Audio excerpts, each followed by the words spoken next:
All right, Brian, what do you say we take it to the max again, after again, after again? Hi, my friend. How are you?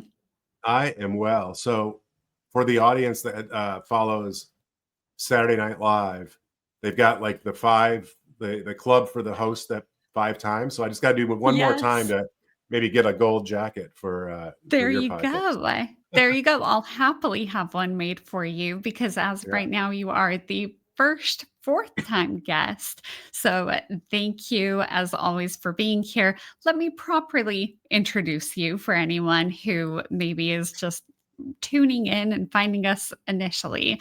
I highly encourage that they go back, listen to our previous interviews, but you are Brian Vieaux. As of right now, you are the president of FinLocker. However, that is changing within the next couple of weeks. You've got a really big update. And even though we just touched on it in Max Combos, let's go ahead, let's walk it back a little bit. Tell me about this new opportunity that the president position that you just accepted over at MISMO. Yeah, thank you. And it is a big opportunity, and I think of it as a big responsibility. Um, so yeah, first of all, today I am the president of FinLocker. I've been with FinLocker for a little over 6 years. Immensely proud of the product that we've developed, the consumer experience, the LO, the loan officer engagement, and I'm so proud of the team that's here, and I'm super confident that they're going to take it to the next level. Maybe they're going to take it to the max even. I hope they do. So FinLocker is never been better positioned for growth and service, and so nothing changes, guys. I would pay more attention if now than ever. There's some cool stuff on the horizon, but an opportunity came up for me in my career. You're never too old to kind of think of what you could do next in business, and as I thought about, what would I do if I ever were to leave FinLocker, there was no other fintech vendor that I was interested in. I'd spent 30 years in lending, been there, done that. And so really for me, what was left in the industry was to be in a role where I truly could be an advocate for the entire industry. Mhm. And that's what MISMO is. MISMO is a nonprofit. It exists by the industry for the industry. And that's important. While MISMO is a wholly owned subsidiary of the Mortgage Bankers Association, it exists for everybody in the industry, whether they're a member of MBA or not. Just about anybody that touches a loan has seen those letters, MISMO, Mortgage Industry Standards Maintenance Organization. Got it. And what started as a data standards initiative has really grown into something bigger from an industry perspective. And I was at the MISMO Fall Summit last week, and I heard MISMO described by people in the industry as this tool for the industry to identify big problems, but more importantly, collaborate on building solutions to those problems. And so I'm excited. I don't know yet what I don't know. I'm still, I'm Right. drinking from a fire hose, trying to learn as much as I can so that when I hit the ground on October 16th in the new role, I'm equipped to serve the industry. And I will literally, 2 days after starting, I will be at the Mortgage Bankers annual conference in Las Vegas in this role. So I'm excited. I appreciate that you gave me this opportunity to share more information about MISMO, because I do think it's important for everybody, especially loan officers today, to understand who we are, what we do, and how we make their process better and safer for the consumers we all serve. No, amazing. And I will always and forever be a champion of yours. Whatever initiative you're involved in, you know that you have our full support. And that goes for FinLocker as well. We will continue to advocate for them because I love the service that they provide. But I can't wait to see what you do as you step into this role with MISMO. And I have a feeling you're going to bring a lot more attention and recognition to it.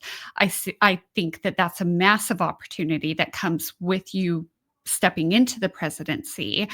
And we know the mortgage industry right now, we are undergoing some very rapid changes. What initiatives, what are you kind of eyeing for those first 12 to 24 months of you stepping into this? Yeah, well, there's two things that are mission critical for MISMO, and if people are putting the dots together, if it's important to MISMO, it's important to you wherever you Mhm. sit in this industry. From loan officer to in the middle of the loan manufacturing process to partner vendor providers like FinLocker and Max. I mean, we are all in the industry, and MISMO is here to serve all of us. And so there's two things that people can do to help the cause, if you will. One is to learn.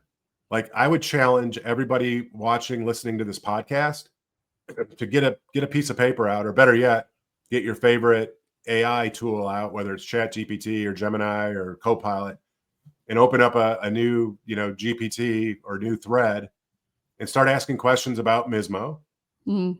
and start making a list of everywhere in your process, wherever you sit in the process, that MISMO plays a role. I think you're going to be amazed and shocked at how prevalent the MISMO standards already are in the process. And so for me, it's all about awareness. This is kind of step one, is doing what we're doing. It's building awareness, educating the entire industry. I actually think there's a huge opportunity for loan officers, especially, to understand how MISMO standards protect data, help secure Mm. and protect consumer data. That's probably it has always been and will always be one of the biggest risks in our industry, Mhm. is consumer data that we're all entrusted with as we take somebody through this process.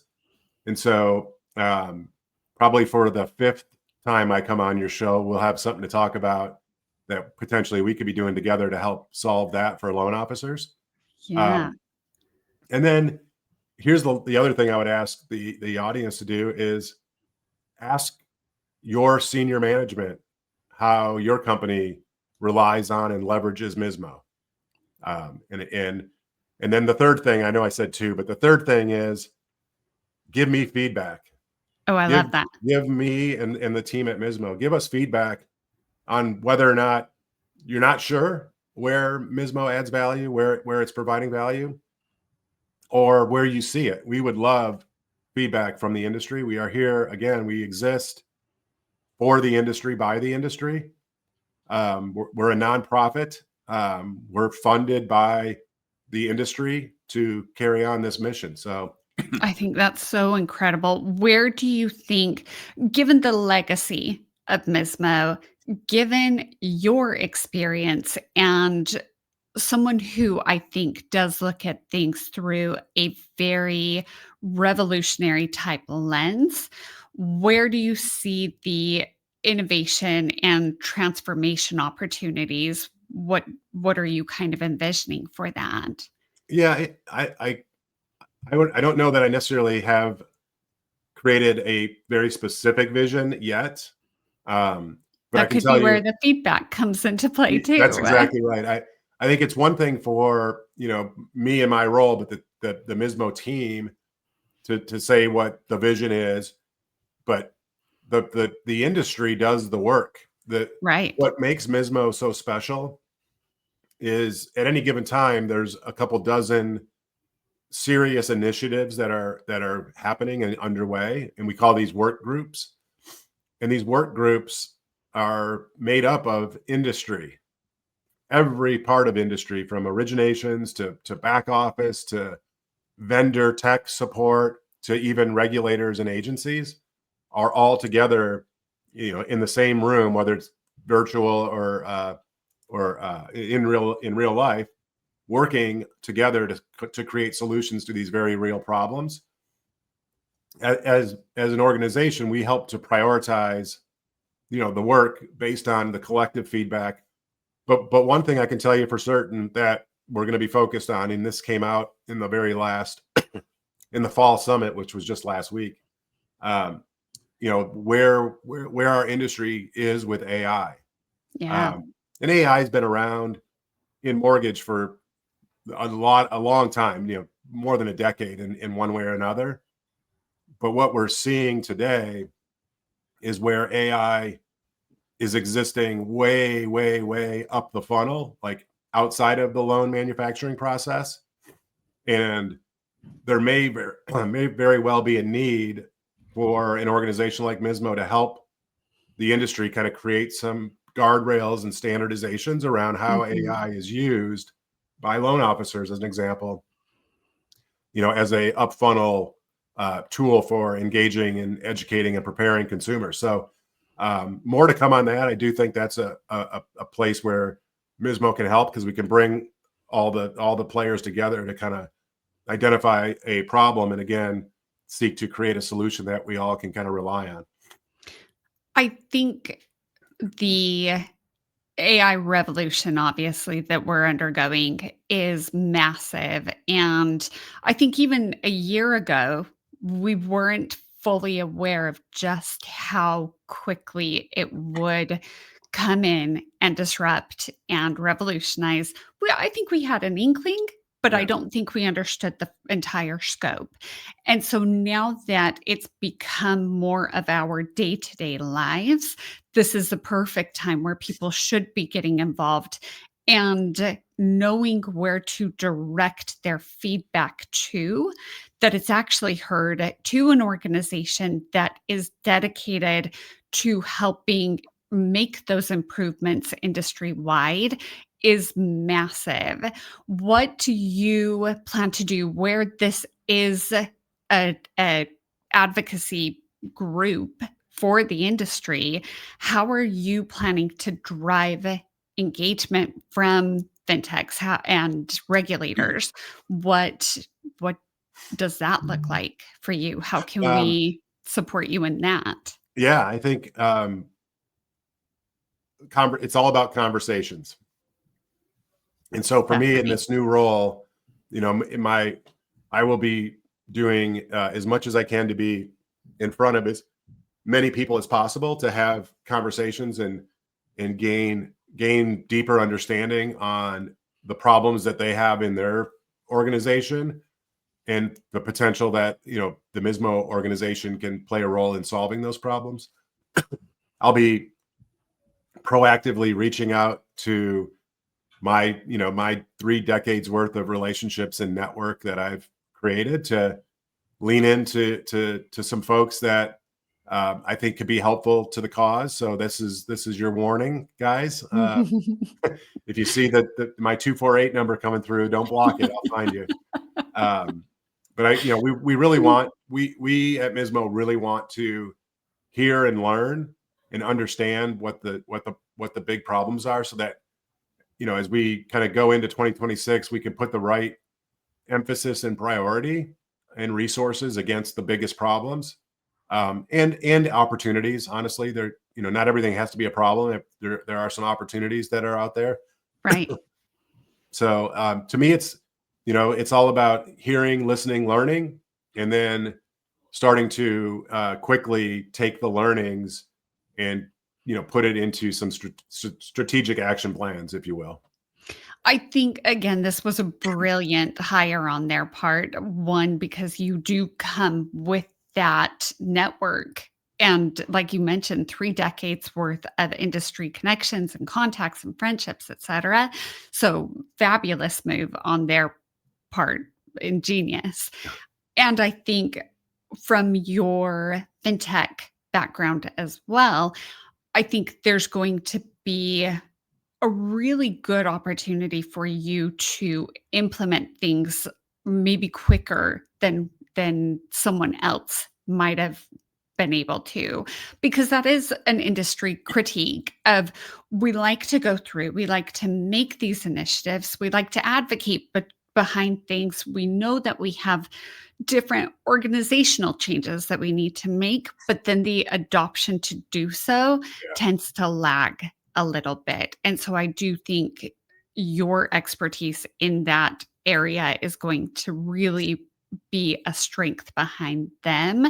What what do you think? I mean, to expand on that, what do you think people should do by way of, if they do have an initiative that they want to see get pushed forward a little bit quicker, but are worried about that adoption time? What are your thoughts there? Yeah, I mean, I think that that point is such a good one, because it was something that we talked about through this vetting process that I was going through to get to this point. And executing and execution and adoption are critical. Mhm. And it's frankly, no different than my current seat at FinLocker. Execution and adoption are critical. And so, I think we have to, one of the things I think we have to do is, at the very onset, when a opportunity or problem has been identified, Mhm. and this is probably more, you could use this in any business, frankly. We need to not only identify the opportunity or the problem, but we need to kind of try to scale and scope it pretty quickly. Mm, mhm. And that'll start to tell and inform us on how impactful a solution to this problem could be for the broader industry. um, because MISMO exists for the entire industry, we have to make sure we're managing solutions that benefit the entire industry and not just a segment or cohort of the industry. But I think we have to, at the very onset, set clear expectations on what we're trying to solve for, scope it, size it, t-shirt size it, if you will, in terms of the level of effort. And then, this is where it gets a little challenging, because we rely on industry professionals, subject matter experts, Right. to do a lot of the work. And so they all have day jobs. So we've got to make sure that we, as people commit to join the cause, so to speak, and volunteer their time and expertise, that they truly can dedicate that time. And for the companies whose employees are these subject matter experts, they have to be, willing to do this and provide their teams resources, but they're expecting something on the other end of it, some return on that investment. So I think everything to me goes back to communication, and the clearer we set the goals and objectives of each initiative, and define kind of what we expect people to do as part of the process, and we can articulate that back, I think we get better buy-in. Excuse me. And we probably have to, try to be more aggressive on timelines, and try Right. to see things to the finish line faster. That leads perfectly into my next question, because it does rely on committees and working groups and that truly collaborative process. Do you think you'll adjust any of the governance standards or the committee roles, anything like that, just to help to speed up the decision making? It's a common area that I see working, especially with associations as much as I do. Yeah.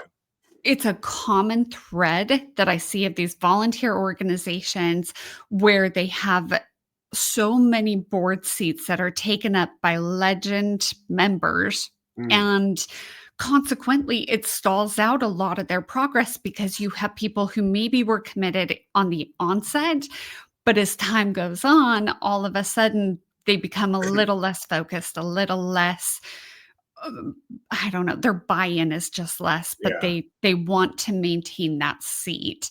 So do you have any changes there that you kind of foresee? And I know we're kind of speaking into the future, because you haven't even taken on this role yet, but I do think that that's a real issue, and I think that that is part of why we have so many of these lags. So nothing specific that I would tell you, LaDonna, other than I'll echo and restate what I said a couple times. We exist by and for the industry, and so every initiative that is going on within MISMO is being performed by and done for industry. And if we truly lean into that concept, then ultimately we have to remember that we serve the industry, Right. and we only have so many resources across MISMO proper, but the industry, et cetera.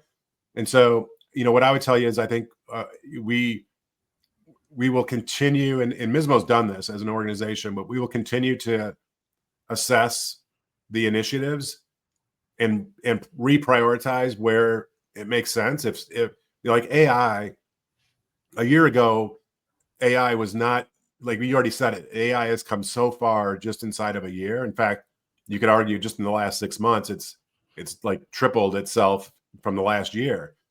And so I think AI in and of itself probably has to get escalated and elevated on the Agreed. initiatives. And that means something else potentially has to kind of get deprioritized. So that's just a process. I mean, we do that at FinLocker. You do that in your company. We have to adjust to the needs of who we serve. And for MISMO, we serve the industry, but we also have to recognize what's going on in and around us. So that's a long-winded answer to say part of what I'll be learning and listening for are those signals to inform us on which are the most important priorities, and perhaps which priorities can we kind of push down a little bit. I think that's fabulous. And the answer that I would expect, because you're right, it is a constant ebb and flow. And what may not have been an initiative yesterday may be an initiative today. Yeah. And so you have to be willing to constantly evolve and look at those as they come up. Do you think, is there any type of myth or misconception about MISMO that you would like to dispel? Something that maybe you've heard that you're like, no, actually. Yeah, I mean, I've heard this in conversations that I've intentionally had over the last month or so, as I was kind of again going through this process, asking friends, contacts that are in the industry, owner operators, originators, where and what they knew of MISMO and where it adds value in their organization.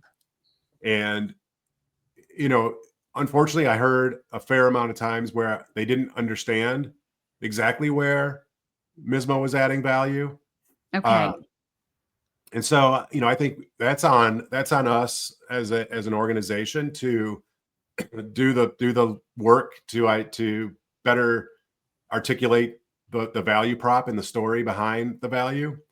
And so that was like one of my aha moments where I knew this was the right role for me and that I was right for the role.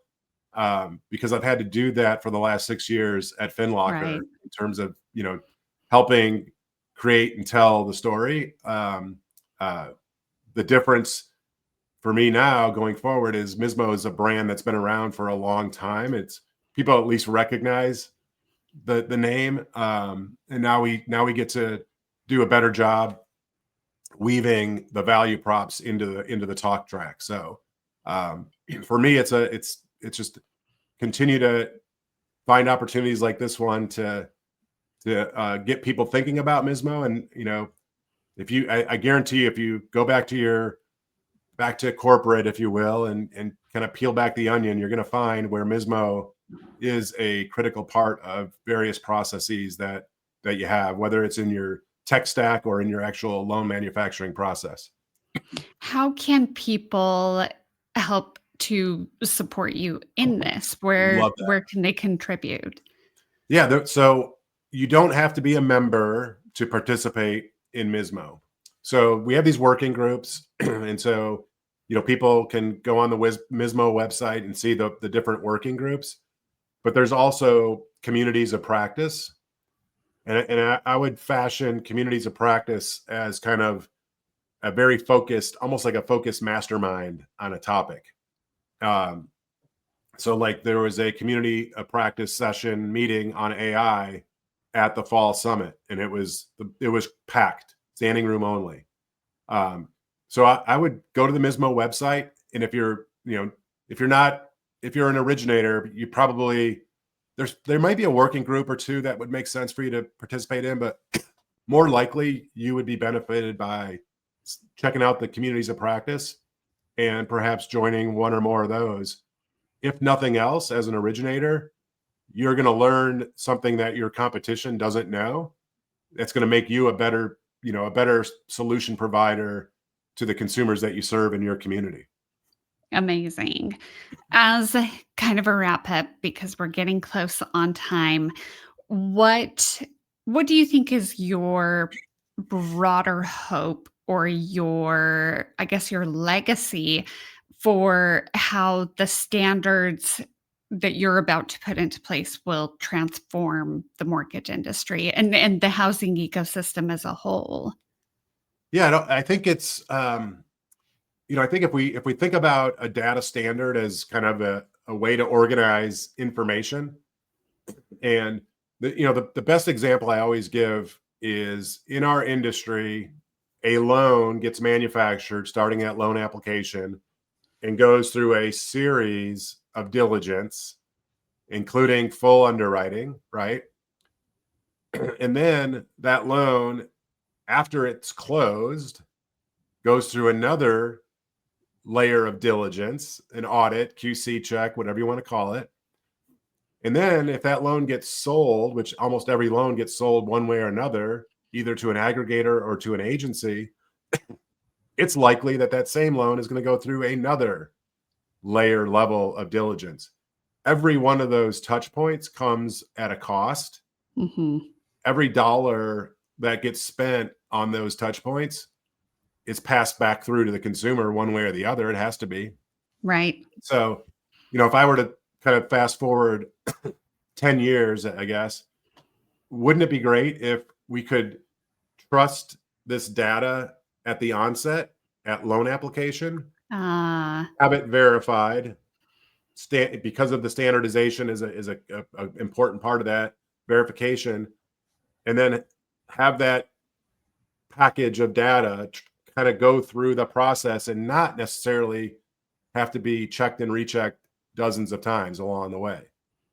And if we can do that, not just with data but with processes, I think that's where we start to be able to take some cost out of this process, which then translates into a more affordable financing tool for consumers, which we're all here to serve consumers and serve home ownership. And so in our small way as MISMO, we effectively should be able to help improve the home ownership. I guess just improve home ownership at large for all the consumers that we serve. right.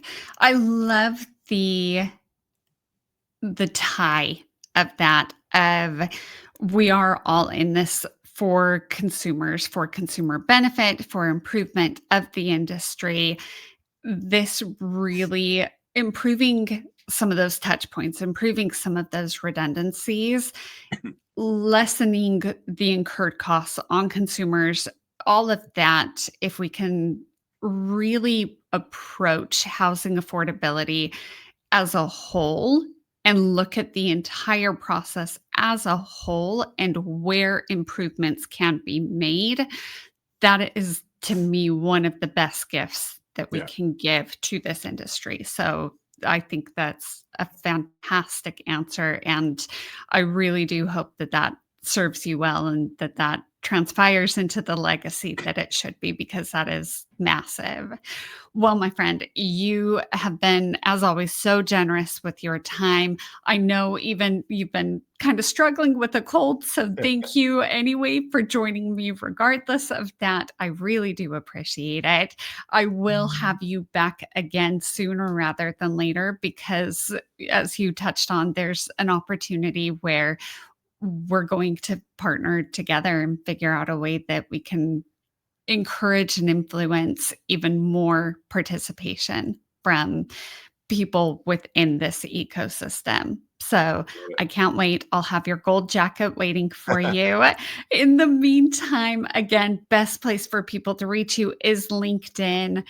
And if and when that changes, if you want directive uh, touch points to come from somewhere else, by all means, let me know, Sure. and we'll make sure that we're directing people where they should go. But again, for anyone who isn't following you, which is maybe like 3 people because you have amassed thousands of followers, but connect with Brian on LinkedIn. Your LinkedIn really is a masterclass on what to do and provides a wealth of information to people within this industry. So thank you for that.